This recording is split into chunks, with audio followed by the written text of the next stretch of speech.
Vous êtes à l'écoute d'un programme de la FAC, Faculté Apprendre Christ. Ce programme vous est apporté par les pasteurs Corinne et Claudie du Centre Apostolique EZ37M. Alors, nous allons continuer notre cheminement dans le prophétique. Et donc hier, je vous ai parlé d'un piège. Et aujourd'hui, je vais vous parler d'un autre piège, que sont les prédispositions. Alors, qu'est-ce que j'entends par prédisposition ?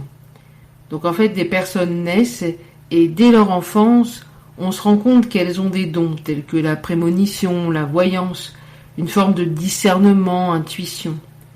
Et ces mêmes personnes font une réelle rencontre avec le Seigneur et ensuite, sans qu'il se soit passé quelque chose de particulier dans leur vie spirituelle, elles exercent ces mêmes dons, croyant de toute façon être nées avec.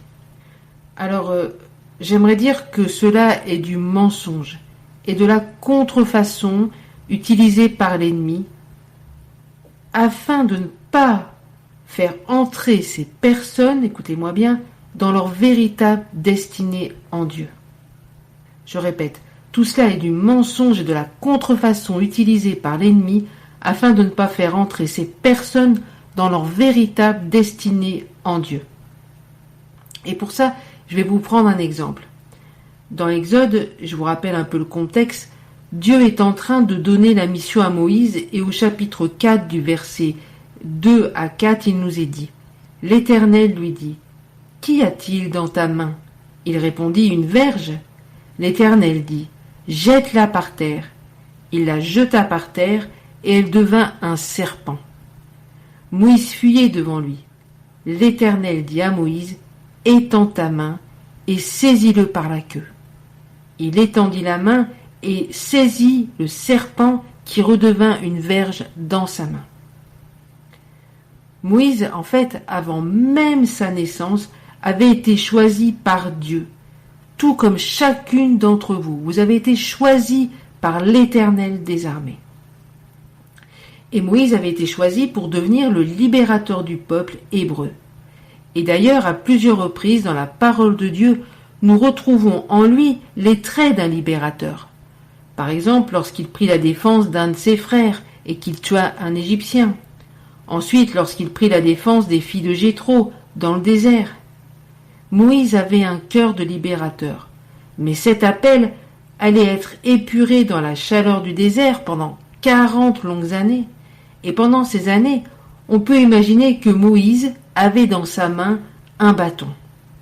Un bâton sur lequel il devait s'appuyer pour marcher, gravir des montagnes.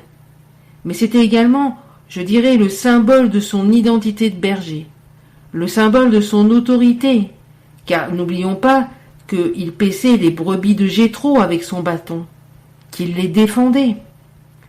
En fait, quand vous regardiez Moïse avec son bâton, vous saviez qu'il était berger, le défenseur des brebis. Moïse s'appuyait donc sur sa connaissance pour paître les brebis, son grand savoir-faire dans le désert pour paître les brebis. Et Dieu lui demande « Qu'as-tu dans la main ?» Je ne peux pas imaginer que Dieu soit surpris de voir ce bâton dans la main de Moïse, n'est-ce pas ?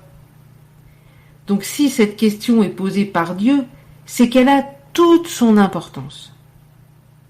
Et de la même manière, le Seigneur pourrait vous dire aujourd'hui « Qu'as-tu dans la main ?» Alors il nous est dit qu'ensuite Dieu dit à Moïse « Jette-le par terre ». En quelque sorte, Dieu lui dit « Renonce à ce bâton qui fait ta sécurité, qui fait ton identité, que tu es un berger, un défenseur. » Et là, que se passe-t-il ? Moïse obéit aux injonctions du Seigneur, il jette son bâton, et ce bâton se change en serpent. Et Moïse a peur. La lecture que je fais de cela est qu'en fait, ce sur quoi il s'appuyait n'était pas sa véritable identité, mais un faux semblant. Le serpent, en fait, représentant l'ennemi. Moïse avait une prédisposition, avait un cœur pour être libérateur, et cela dès le ventre de sa maman. Cependant, il a voulu entrer dans sa destinée sans passer par un face-à-face avec Dieu.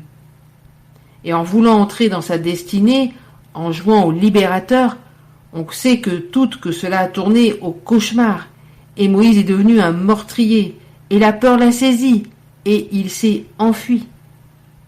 Et donc, même si toutes ces années de désert ont été permises par Dieu pour que Moïse devienne ce libérateur que nous connaissons toutes, ce berger qui conduisit au travers le désert ce peuple si difficile, Moïse, au moment où il s'enfuit d'Égypte et qu'il s'appuya sur ce bâton dans le désert, son don, son appel, son identité n'était pas celle voulue par Dieu. Vous me suivez ? Donc nous verrons la suite la prochaine fois. Je vous mets un peu en haleine. Allez, réagissez. L'armée de Dieu est en marche et vous en faites partie. Et ma question d'aujourd'hui, c'est sur quoi t'appuies-tu ? C'est fini pour aujourd'hui. N'hésitez pas à poser vos questions. Si vous désirez cette formation en accéléré, avec possibilité d'obtention d'un certificat, rendez-vous sur cfb2.ez37m.com. Je répète, cfb2.ez37m.com.